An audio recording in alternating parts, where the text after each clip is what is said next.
before we knew it, I looked around and I was like, man, I really value friendship, but I don't have this close group. I don't have my foxhole. I got some CrossFit buddies, and I've got some surfing buddies, and of course I got lots of chiropractic buddies, but who was I hanging out with and spending my time with?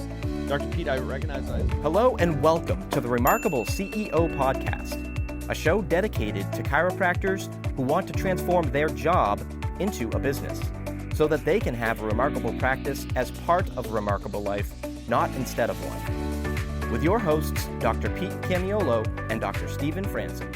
Welcome back to another episode of the Remarkable CEO Podcast. I am Dr. Pete Camiolo. And I'm Dr. Stephen Franson. And we are honored to be here with you today. Hey, thanks for including us in your day. Thank you for including us in your journey. And to whatever degree of separation we have from you, we feel we are connected to you because you are listening. So thanks for tuning in, whether you're listening or watching. Thank you for being a part of the Remarkable CEO Podcast.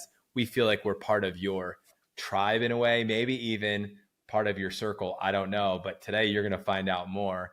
Dr. Stephen, I'm excited to talk about the circle, your circle, and how important it is and why it's so vital for us, especially as on-purpose, mission-driven chiropractic entrepreneurs who are, I know a lot of the people that we are meeting with, a very, very rare, very, very small percentage of people on the earth. We're speaking to you, and we understand what that means and how important it is to get plugged in to the right tribe and to the right circle. And the phrase that I want to leave everyone with today, I'm going to start with before I pass it over to you, Doc, and it's this: get plugged in. I love that, Pete. So, this is, as most of these conversations are, this is like a highly organic thing, right? So, we're experiencing some of this personally right now. Is like somebody who's very close to me. One of my best friends is having a struggle with their daughter and their daughter's health, and their wife and my wife are best of friends, and they have their circle of friends. And long story made short, the girls got together and they jumped on a jet and they flew from all around the country, four gals and best of friends, and just jumped in and surprised this friend of mine's wife, and just showed up in their house, like one at a time, like all inside of a 5-minute period to get her, to surprise her. And it was just beautiful to watch it because, of course, the family was in on it, that they were going to do this surprise visit. And it was, captured on film like all things are now. And it was shared with us. And it was just beautiful to see in a time of need. Nobody had to ask, and people jumped into action, and to watch my wife and her friends just loving on their friend like that it just reminded me how critically important it is that we all have our circle like that. We all have our foxhole, if you will, who's the foursome that you would invite into your foxhole with you. And to recognize, like, that's not going to just happen passively. You got to work hard on that. You've got to make investments. You've got to make that a priority to really curate and create those relationships. And I just want to come alongside of us mission-driven entrepreneurs, us crazy chiropractors. We talk about being a leader for our team. We talk about being a leader for our business. We talk about leading our community and our patients, and, leading our families. And it's like, we're always called to lead. That can feel lonely if you have not made the investment of making sure that you are surrounding yourself with other leaders, with other like-minded people that share your core values and buy into your vision story, who will support you. And that support, can very often come in the form of challenge and accountability, right? So the people who have your back, right? Like who is in your circle right now? Like, and if you're not seeing faces and names just popping up right now, is like, this may be convicting for some people. I know it was for me 10 years ago, so Camilla and I got together and we were like, hey, look, there's let's audit the 7 categories of our lives. And, we were firing on all 8 cylinders in our spiritual walk and our professional walk and our family walk, our marriage, our finances, everything was physical health, everything was firing except for our friendships and our recreation. And what we just had recognized is that we were just coming out of a season where we were back to back to back, where we went through like, let's focus on getting our practice started. Let's focus on getting our business started.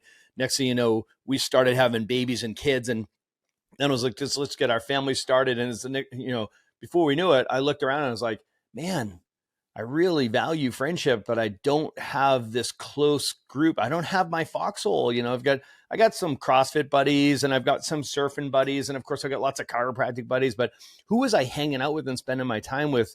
Dr. Pete, I recognized that as much as I loved all these people, they were all on my payroll. And I'm like, man, that's not what I'm talking about. Right. So, so it was just a time for us to say, hey, you know what? It's time for us to invest, and let's make sure that we're getting ourselves around like-minded people. Let's put ourselves in immersive environments. That was a period of time when we actually joined the UAC, the Ultimate Achievers Club. We were asked to join that, which was a blessing because it just put us into a room. It forced the function of where we were committing, 4 weekends a year to spend around these other people. And man, what a blessing that was. That was really an accelerator button for us to be able to say, man, I have found my tribe, and I have curated this foxhole foursome, if you will, around me. I just want to come alongside all the CEOs out there right now and just recognize that I wish somebody had tapped me on the shoulder a little bit earlier and said, you're missing out on so much joy and fulfillment that, you've got to make sure that, that has to become a priority. It's so good. There's obviously lots of, books and written on the subject matter of whether it's tribes or finding your group or inner circle, and it's such great wisdom out there. So this really needs to become very practical, Dr. Stephen. I think, like you said, this is we're having a conversation with you today. We want to basically elevate your level of consciousness to the fact that this is actually really important. And if you even think about, Dr. Stephen, what we have done and what we're doing right now, even within the chiropractic space, if you've listened to this podcast, you've been around us at all, you've heard us use the word tribe a lot, and we use that intentionally. And we're using it intentionally because we actually recognize how important it is for everyone to feel a part of the family. We could use the word family, but the tribe is more appropriate just because it's lots of different families and there's all sorts of different shapes, sizes, colors. All of them can come and be a part of this tribe. And so that's important. I believe that we have actually created that, and there's multiple tribes across the landscape of the profession, and that's amazing. And I know that's something that we are incredibly conscious of creating that and building that, and we do our best. But there's a difference between, as you stated, being a part of a tribe and actually having an inner circle, and that's really what you're talking about now. And so there's a couple of things that I just wanted to jump on. Number one, you asked the question, who is in your circle right now? And I'm going to ask everyone to actually take some time to think about that, and to assess, to audit that, and honestly answer that question. Who is in your inner circle? In other words, you use the reference of a foxhole, which is a military example. It's also maybe not a military example. I don't know, but I only know it from that perspective. But who is with you in your inner circle, and do you have that inner circle? And is that, if you really take a good hard look at it, are these people acquaintances, or are they truly, people that no, we do our life with you, like we are connected at the hip. There's a level of commitment to the relationship with each other it supersedes just the word friendship. There's actually a depth to it. There's a commitment, and like you talked about, there's these collisions that are built in of these times that we're actually spending together. There's an investment of the limited resources that every one of us has, and we're dedicated to doing that. So who is in your inner circle right now? And then the second thing I want to hit on is I want to talk to the lonely leader. And I want to speak to you as a lonely leader, because as a leader, which everyone I believe who is listening to this is a leader. I believe we're all called to be, we're all leading and all leaders. But to those of you who know and identify yourself as a leader, and you're absolutely a leader in this profession, you're a leader in your community, in your practice, you're the CEO. I want to speak to you if you feel lonely. And I want to just say to you that, you know what, there are times where people that as you transition seasons, oftentimes as you transition, there's a shifting, a changing of the guard. And, you know, we've invited you to go on this amazing journey. We've said, hey, go from laborer to leader, go from owner operator to CEO.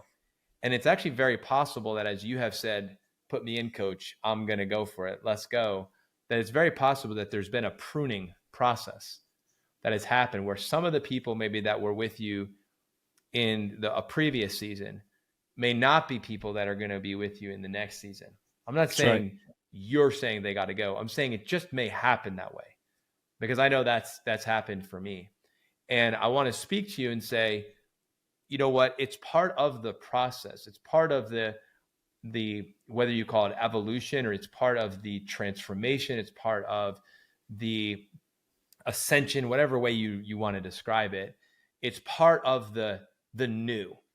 And as you enter into a new season, as you walk through different seasons of your life, there may be, there may be a season when you feel like you're that lonely leader. And I want to just speak to you and let you know that you're not alone.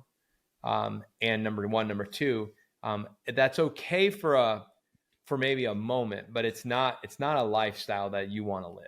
And it doesn't have to be that way.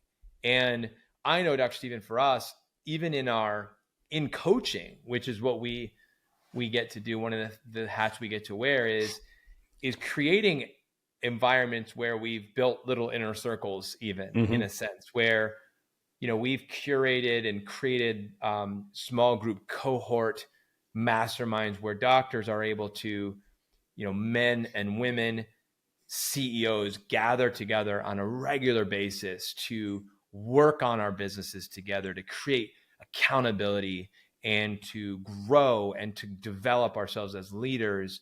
And we have actually intentionally created that type of environment. And it's incredible how transformative that is, Dr. Stephen. And that's in a professional way.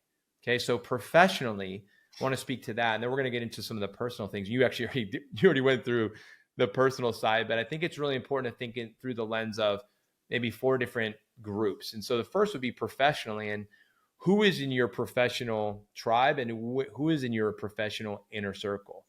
And it may cross all the lines of personal and professional, but at a minimum, we need to make sure that you're plugged into the right group, that you are plugged into the right circle of people that are going to help you, not just where you are and stay where you are, but actually to grow into where you are going. Because the leader asks themselves this question: who do I need to become?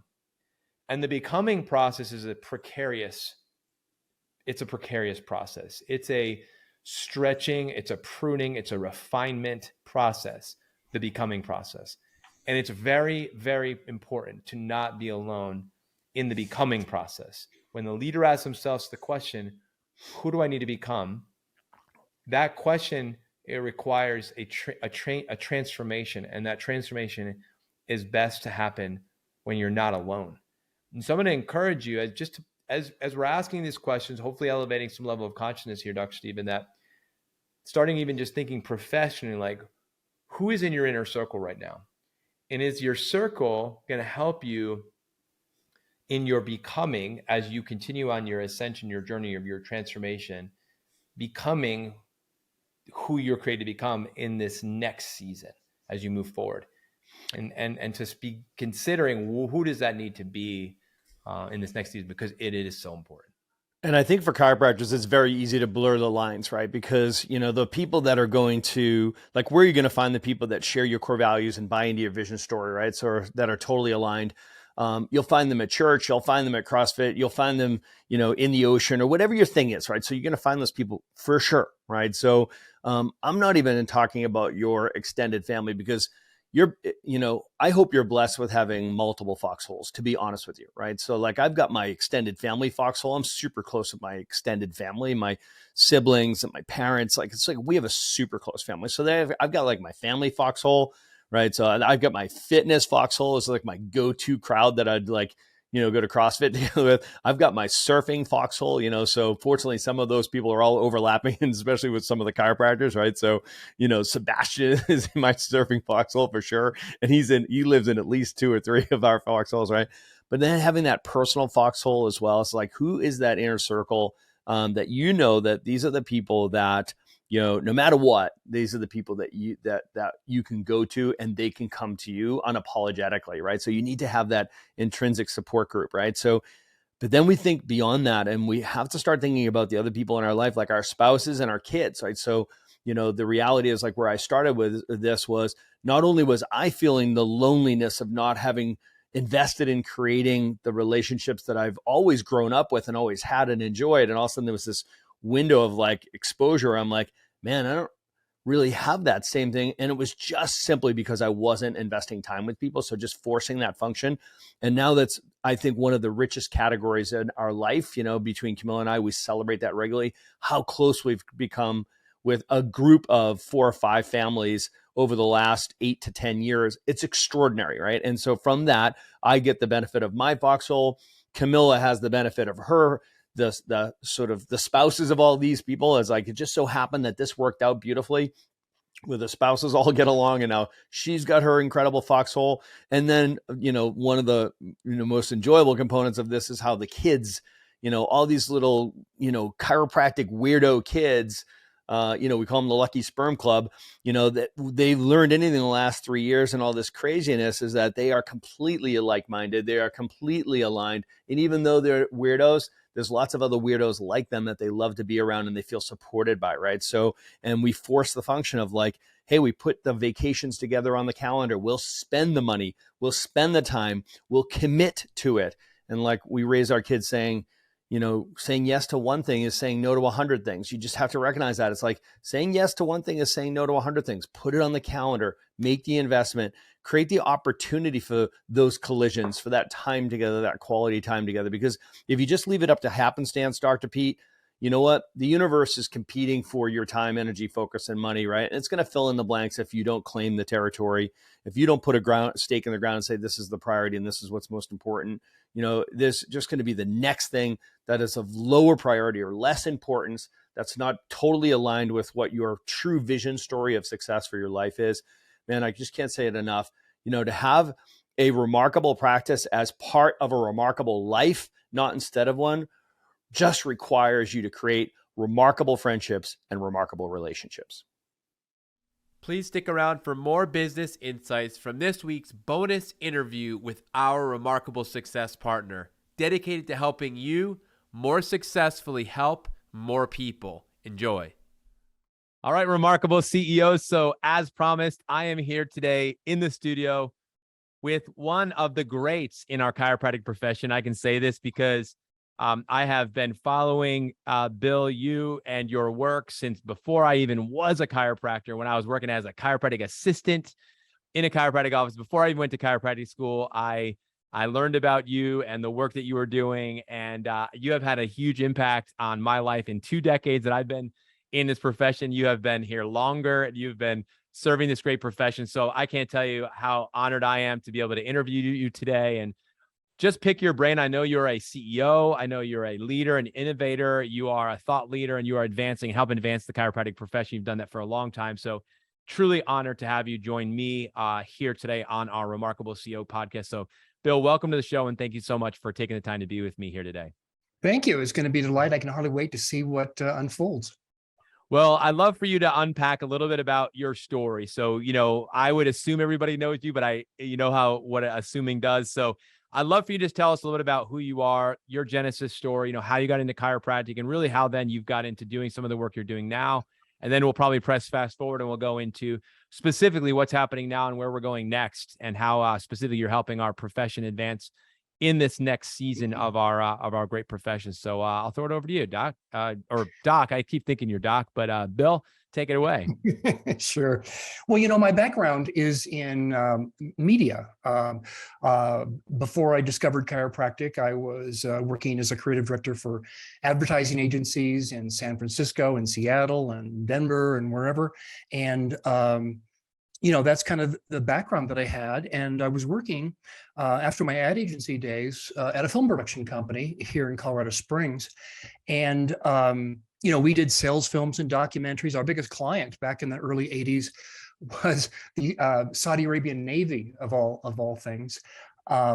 And we'd fly over there to do documentary films, documenting the creation of the Saudi Arabian Navy. I mean, that was our gig. And about that time, two chiropractors moved in next door to our offices, our production offices there on the second floor of the Plaza Building, and they were chiropractors. And we'd heard stories about chiropractors, and so we ignored them until one day we noticed they were carrying videotapes in the hallway under their arms. And hey, we do video. What are you doing with video? And come to find out, they were getting ready to harness this newfangled invention called the VCR and harness it for use in a chiropractic office for patient education. And would we like to help them create these videos? And we were somewhat wary. But they said, if you guys want to play, someone from your team needs to attend one of our Renaissance seminars. And so I got the short straw and flew to Spokane, Washington. And we were in the Davenport Hotel in downtown Spokane. And I attended a 3-day seminar taught by Guy Reekman and Joseph Felicia that changed my life. Those 3 days, kind of modeled after Est, affirmed a lot of what I believed about the experience I had in my own body. Chiropractic made sense to me. I went back to Colorado Springs, said, hey, I think we need to help these guys create their videos. 9 months later, Peter Graves showed up.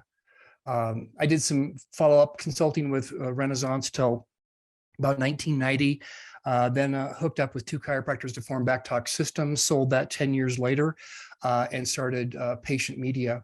And that's what I've been doing in the printed area. But in the early 2000s, I knew that we were going to have to go digital. That's the story I like to tell is about Willie Sutton, for whom the term Slick Willie was coined. He was a bank robber in about the 1920s. And what made him so special was that he was a really well-dressed bank robber. And he eluded capture for many years. He was finally caught, and he was asked, so why are you robbing banks? And he said, that's where the money is. And the internet is where new patients are these days, because whatever you're going to buy, you're going to go visit a website or two or three or five or 10 before you actually make a buying decision. So hooked up with a incredible business partner in Perth, Australia in 2005. And we formed Perfect Patients. And the rest, as they say, is history.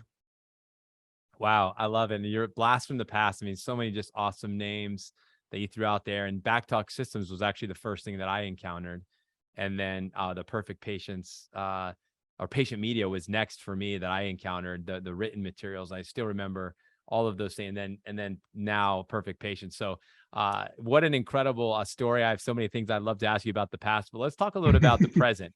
You Okay. brought up a really good point, talking about Slick Willie, and you talked really about, where things are at. And you saw, let's call it 20 years ago, this is where things are going. We're going into the digital age. We're moving into the digital space. We need to have the written, media that still has relevance, but we have to be able to meet people where they're at. Can you talk a little bit about specifically right now? Here we are, it's 2022, and we're recording this podcast. It's the fourth quarter. We're coming to the end of 2022. We're moving into 2023. I don't know when you're going to listen to this podcast, whoever's listening right now, but we have clearly become, we are in the technology day and age. So you saw that 20 years ago. So I'd love to have you unpack for us specifically how you're helping doctors today, like right now in 2022. How are you helping doctors solve some problems? Like, what problems would you say right now, if you look at our profession, do we have, and specifically what you are able to do to help solve that problem through the business or businesses that you have supporting chiropractic? Well, that's a 2-hour mini seminar, which we won't be giving today. But just to focus it in on the digital side of things, Great. I think probably there's a lot of problems we solve. But the first is a practitioner today must have a website. And believe it or not, there are still chiropractors who think they're going to be able to slip into retirement without having to learn email or get a website or, any of these other things, which are quite learnable skills. But gosh, it's too much work. I don't want to do it. And we end up projecting our use of the internet onto prospective patients. And that's a huge mistake, common error that many practitioners use. Because I wouldn't use the website to find a doctor. Well, of course not. But, your patients do. And so there's the first right answer is you need a website. The second right answer is you need a high converting website. And it's a distinction that we uncovered through a huge mistake we made, which I'm happy to share with you. But we discovered that it's not just having a website, it's about how do you inspire a visitor to complete the switch of actually becoming a patient. How do you turn a visitor into a reception room new patient? That's probably the real nitty gritty of the problem that we'd like to solve. And every practitioner, every practice has a slightly different problem when it comes to that. And at one end of the spectrum, you've got the chiropractor who has vowed to show up beige. That is, I'm not going to have any sharp corners, sharp edges. I want to be el blando because I don't want to offend anyone, because they think that's how you attract more people. And of course, the only way you attract, as you would certainly know, would be you have to polarize. You have to polarize, and you can't polarize if you're beige. So I think one of the key problems that we solve is that we are pretty darn good at being able to capture the spirit, the soul, the gut of a practitioner and turn that into a marketing tool that a patient says, that's the chiropractor I want to go to. And that's called conversion, okay? Because you can have a website, you can have it optimized for your name. And so when someone's looking for you, you can be found, but there's far, far more to it, because oftentimes if you're on certain searches, you're going to click on the top return. Right. You want to know the distance between Denver and Dayton, click on the top answer. If you're looking for someone who's going to touch you, look at the first return, the second return, the third. I mean, it's a personal relationship. So I think that it's really crucial that you entrust your online reputation, because you have two of them. You have your reputation with your patients, and you've got a reputation with Google. Yeah. And it's really important that the reputation with Google properly depicts the types of patients you love seeing, and to connect with authenticity, with transparency, so that people feel like this is my chiropractor right here. Wow. Yeah, I mean, you hit on so many things there. You actually answered multiple questions that I had, and so you're hitting the nail on the head.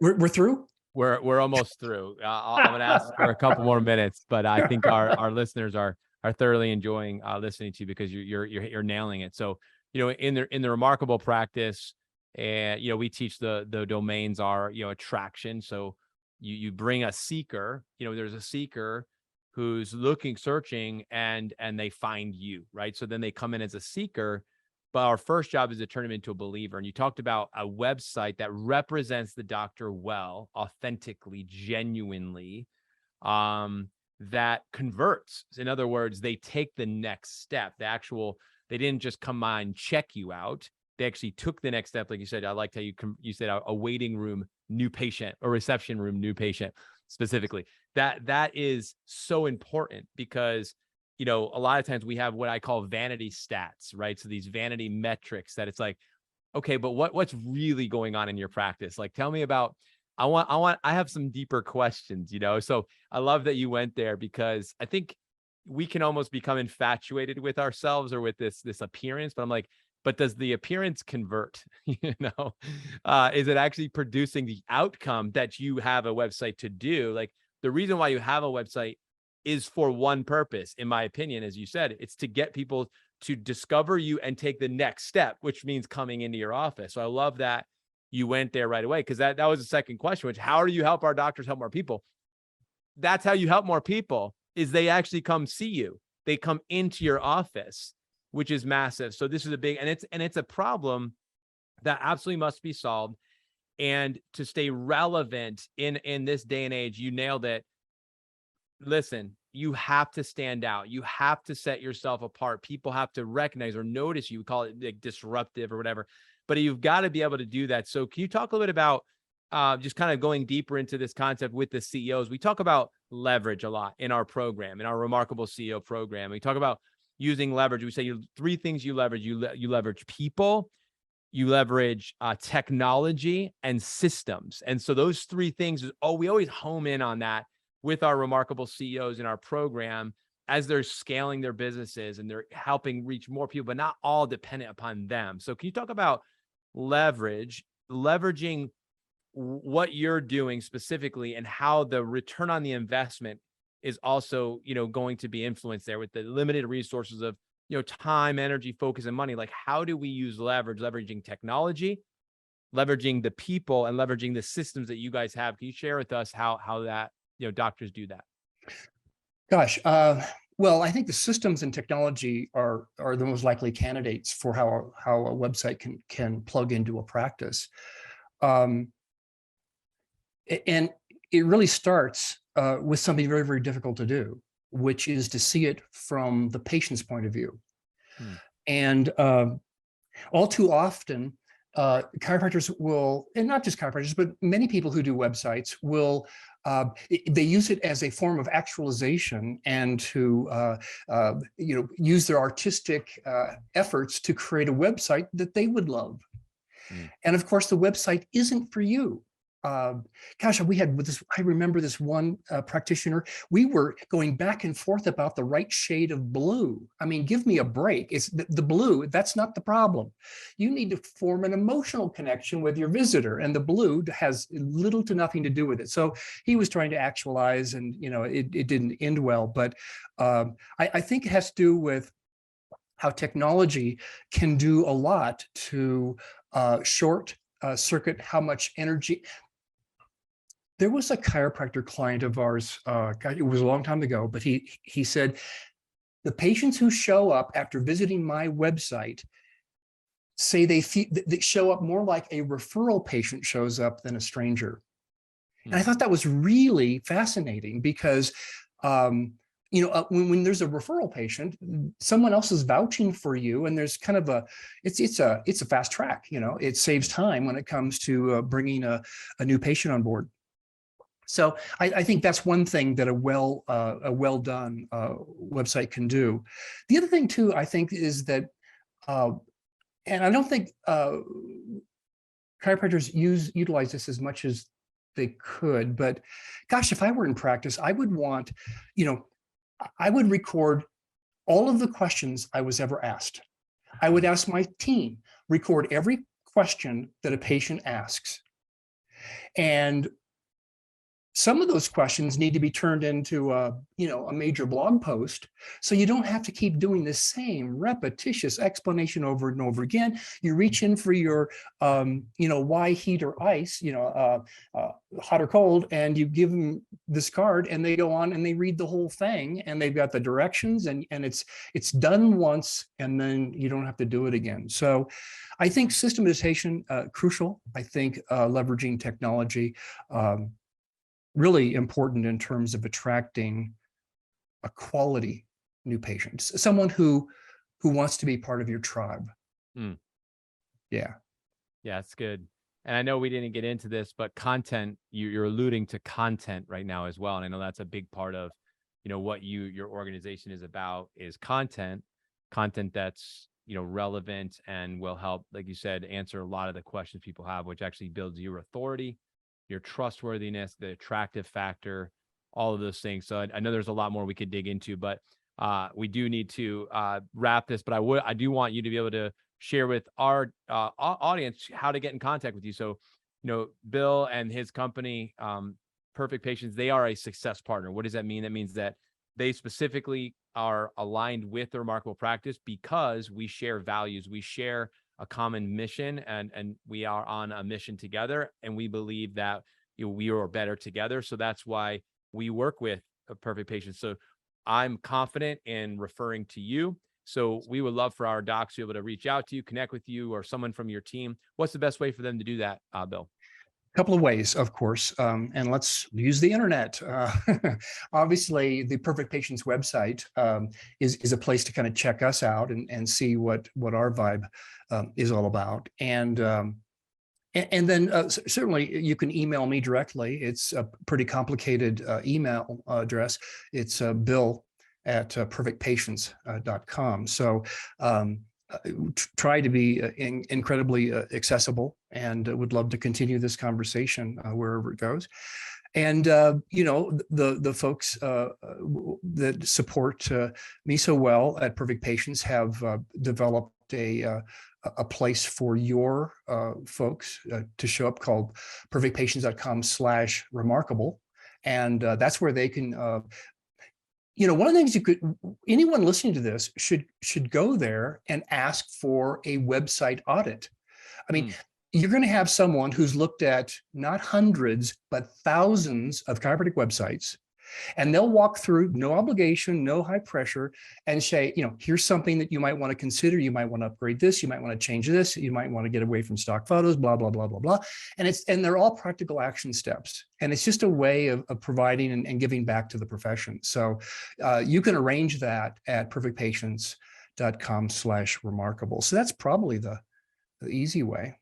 It's great. One of the things we always love to do at the end of every one of our meetings is take one goal and set one goal and take one action step. I think that's a great goal and action step for everybody listening here. So please follow Bill's advice and take him up on his offer and do that. I highly encourage all of you to do that. Even if you just recently built a website 3 months ago, it's no matter where you're at in the journey, that's an absolute step to do. So, and that's one of the remarkable attributes of remarkable CEO. We call it the assess. You always are assessing so that you can plan, prepare, and execute even better. So it's really important to do those audits of your business, including your website. So Bill, thank you again for joining us. Thank you for being a remarkable success partner. Thank you for joining me today on this podcast. For all of you who are listening, I love and appreciate you. Thank you for being a part of this program. And remember to tune in next week for the next episode of the Remarkable CEO podcast.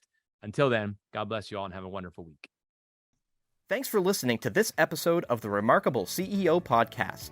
Remember, what the world needs now is chiropractic, and what chiropractic needs now is more successful chiropractors. If you like this podcast, please subscribe, share with a friend, and leave us a review.